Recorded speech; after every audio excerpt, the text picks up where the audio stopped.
عقاب کی زندگی ایک ایسی کہانی جو آپ کو ہلا کر رکھ دے گی۔ ایک عقاب کی عمر 70 سال کے قریب ہوتی ہے۔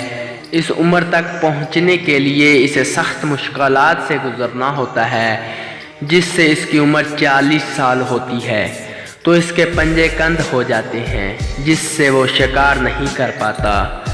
اسی طرح اس کی مضبوط چونچ بھی عمر کے بڑھنے سے شدید ٹیڑھی ہو جاتی ہے۔ اس کے پر جس سے وہ پرواز کرتا ہے بہت بھاری ہو جاتے ہیں اور سینے کے ساتھ چپک جاتے ہیں، جس سے اڑان بھرنے میں اسے سخت دشواری کا سامنا کرنا پڑتا ہے۔ ان سب مشکلات کے ہوتے ہوئے اس کے سامنے دو راستے ہوتے ہیں، یا تو وہ موت تسلیم کر لے یا پھر 150 دن کے سخت ترین مشقت کے لیے تیار ہو جائے۔ چنانچہ وہ پہاڑوں میں جاتا ہے اور سب سے پہلے اپنی چونچ کو پتھروں پہ مارتا ہے جہاں تک کہ وہ ٹوٹ جاتی ہے۔ کچھ دن بعد جب نئی چونچ نکلتی ہے تو وہ اس سے اپنے سارے ناخن جڑ سے کاٹ پھینکتا ہے۔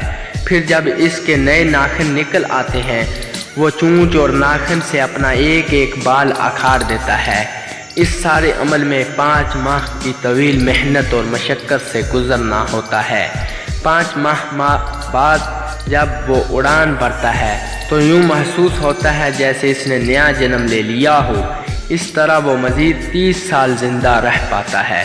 عقاب کی زندگی اور ان ساری باتوں سے ہمیں یہ سبق ملتا ہے کہ بعض دفعہ ہمارے لیے اپنی زندگی کو بدلنا بہت ضروری ہوتا ہے تاکہ ہم اس سے بہتر زندگی گزار سکیں، اگرچہ اس زندگی کو بدلنے کے لیے ہمیں سخت سے سخت جدوجہد کیوں نہ کرنی پڑے۔